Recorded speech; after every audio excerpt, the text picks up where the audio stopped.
नमस्कार मित्रांनो, आज आपण पुण्याच्या निगडीतील दुर्गा टेकडीवर आलो आहे। टेकडीवर एक मोठं पार्क आहे जिथे फिरायला आणि आराम करायला आणि निसर्गाचा आनंद घ्यायला खूप मस्त जागा आहे।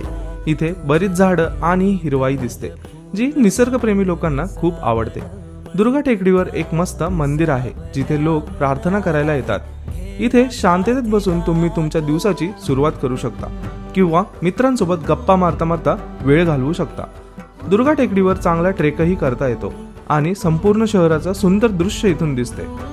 येथे एक छोटं सुंदर तलाव आहे ज्याचं दृश्य अगदी शांत आणि आकर्षक आहे। येथील हवा आणि वातावरण खूपच ताजं आणि शुद्ध आहे जे तुम्हाला तरोताजा करेल। पिकनिकसाठी पण हा एक छान सुंदर ठिकाण आहे। येथे यायला अजिबात विसरू नका। जर तुम्हाला निसर्गाचा आणि शांततेचा अनुभव घ्यायचा असेल तर दुर्गा टेकडीला एकदा नक्की भेट द्या आणि अशाच नवनवीन व्हिडिओंसाठी आमच्या पेजला नक्की फॉलो करा।